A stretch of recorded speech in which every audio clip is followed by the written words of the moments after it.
আসসালামু আলাইকুম গ্রুপের বাইরা কেউ কিন্তু এদিকে আসবেন না।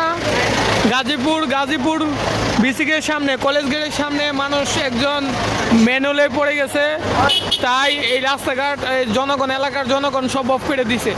তো এদিকে যারা আসবেন তো হাতেও প্রচুর সময় নিয়ে আসবেন, কারণ এখানে 1 ঘন্টা যাবৎ এই এলাকার লোকজন আন্দোলন করতেছে। তো রাস্তাঘাট সব বদ্ধ।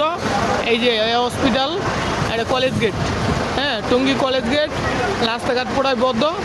যারা এই মুহূর্তে আসবেন তো সবাই সাবধানে রাস্তাঘাট দিকা তারপরে আসেন, বেরোন। ওকে, আসসালামু আলাইকুম।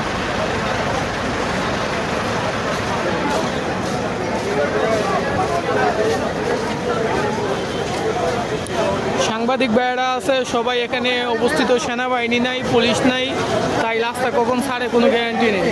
তো ওতে দিকে সবাই তারপরে আসবেন।